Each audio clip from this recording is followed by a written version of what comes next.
Tales of a Fourth Grade Nothing, Chapter 3. The Family Dog. Nobody ever came right out and said that Fudge was the reason my father lost the Juicio account. But I thought about it.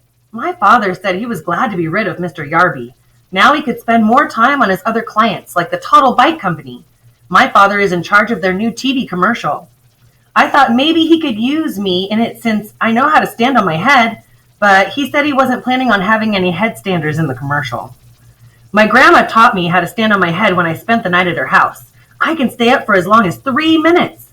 I showed my mother, my father, and Fudge how I can do it right in the living room. They were all impressed, especially Fudge. He wanted to do it too, so I turned him upside down and tried to teach him, but he always tumbled over backwards.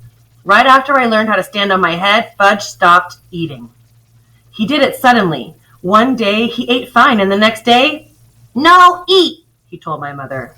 She didn't pay too much attention to him until the third day, when he still refused to eat. She got upset. "You've got to eat, Fudgy," she said. "You don't want to grow up to be big and strong, don't you?" "No, grow," Fudge said. That night, my mother told my father how worried she was about Fudge. So my father did tricks for him while my mother stood over his chair trying to get some food into his mouth, but nothing worked. Not even juggling oranges. Finally, my mother got the brilliant idea of me standing on my head while she fed Fudge. I wasn't very excited about standing on my head in the kitchen. The floor is awfully hard in there. But my mother begged me. She said, "It's very important for Fudge to eat. Please help us, Peter." So I stood on my head. When Fudge saw me upside down, he clapped his hands and laughed. When he laughs, he opens his mouth, and that's when my mother stuffed some baked potato into it. But the next morning, I put my foot down. "No, I don't want to stand on my head in the kitchen, or anywhere else," I added, "and if I don't hurry, I'm going to be late for school." "Don't you care if your brother starves?" "No," I told her. "Peter, what an awful thing to say." "Ugh, he'll eat when he gets hungry. Why don't you just leave him alone?" That afternoon, when I came home from school, I found my brother on the kitchen floor playing with boxes of cereal and raisins and dried apricots. My mother was begging him to eat.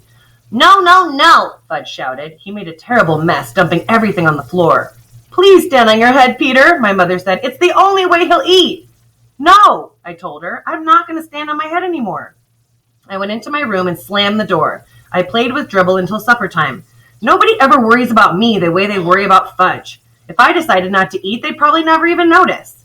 That night, during dinner, Fudge hid under the kitchen table. He said, "I'm a doggy, woof, woof, woof." It was hard to eat with him under the table, pulling on my legs. I waited for my father to say something, but he didn't. Finally, my mother jumped in. "I know," she said. "If Fudgy's a doggy, he wants to eat on the floor, right?" If you ask me, Fudge never even thought about that, but he liked the idea a lot. He barked and nodded his head, so my mother fixed his plate and put it under the table. Then she reached down and petted him like he was a real dog.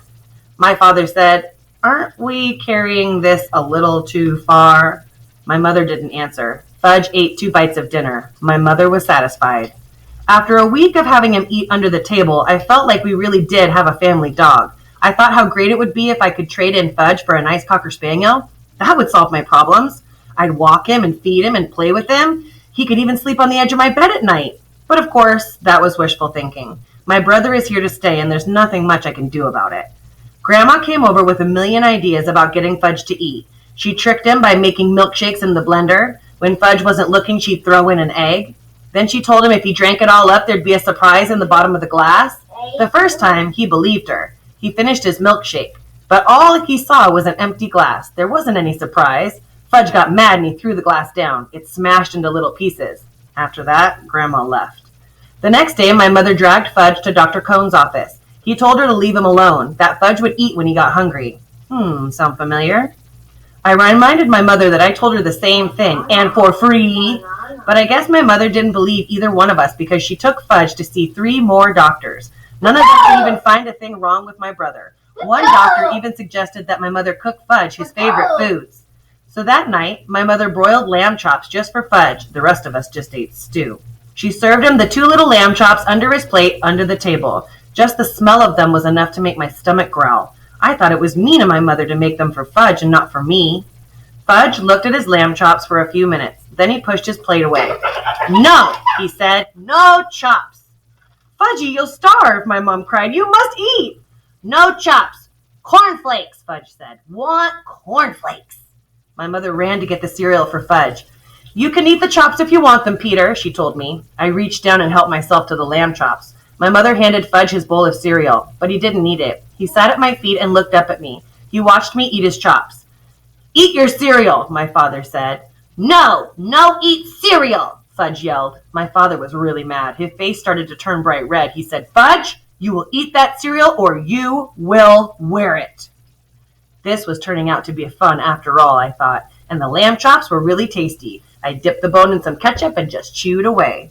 Fudge messed around with his cereal for a minute. Then he looked at my father and said, "No eat, no eat, no eat." My father wiped his mouth with his napkin, pushed back his chair, and got up from the table. He picked up the bowl of cereal in one hand and Fudge in the other. He carried them both into the bathroom. I went along, nibbling on the bone to see what was going to happen. My father stood Fudge in the tub and dumped the whole bowl of cereal right on his head. Fudge screamed, "Ah!" He sure can scream loud. My father motioned for me to go back to the kitchen. He joined us in a minute. We sat down and finished our dinners. Fudge kept on screaming. My mother wanted to go with him, but my father told her to stay where she was. He had had enough of Fudge's monkey business at meal times. I think my mother was really relieved that my father had taken over. For once, my brother got what he deserved, and I was glad. The next day, Fudge sat at the table again, in his little red booster chair where he belongs. He ate everything my mother put in front of him. "No more doggy," he told us. And for a long time after that, his favorite expression was, "Eat it or wear it."